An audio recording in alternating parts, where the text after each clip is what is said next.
Hello అందరికీ. ఈరోజు మనము చాలా సింపుల్గా అండ్ టేస్టీగా గ్రీన్ చికెన్ ఎలా తయారు చేసుకోవాలో చూద్దాం. ముందుగా ఒక కడాయి తీసుకొని అందులో ఆయిల్ వేసి బటర్ లేదా నెయ్యి వేసి ఆనియన్ వేసి గోల్డెన్ బ్రౌన్ కలర్ వచ్చేంత వరకు ఫ్రై చేసుకోవాలి. తర్వాత క్లీన్ చేసుకున్న చికెన్ వేసి కొద్దిగా ఉప్పు వేసి ఒక 60% కుక్ చేసుకోవాలి. తర్వాత ఒక మిక్సీ జార్ తీసుకొని అందులో కొత్తిమీర, పుదీనా, పచ్చిమిరపకాయలు, కొద్దిగా కర్డ్ వేసి గ్రైండ్ చేసి పక్కన పెట్టుకోవాలి. తర్వాత ఆల్రెడీ కుక్ అయిన చికెన్లో పసుపు, అల్లం వెల్లుల్లి పేస్ట్, మిరియాల పౌడర్, గరం మసాలా వేసి కొద్దిగా ఫ్రై చేసుకోవాలి. ఫ్రై చేసుకున్న తర్వాత మనం గ్రైండ్ చేసి పక్కన పెట్టుకున్న కొత్తిమీర, పుదీనా పేస్ట్ని ఇందులో వేసి ఆయిల్ అంతా పైకి తేలేంత వరకు కుక్ చేసుకోవాలి.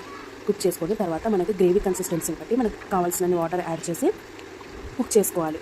కర్రీ అంతా దగ్గర పడేంత వరకు కుక్ చేసుకోవాలి. ఒకవేళ మీరు స్పైసీ లవర్స్ అయితే పచ్చిమిరపకాయలు లేదా మిరియాల పౌడర్ ఎక్కువగా వేసుకోవచ్చు. అది మీ టేస్ట్కి తగ్గట్టు చేంజ్ చేసుకోవచ్చు.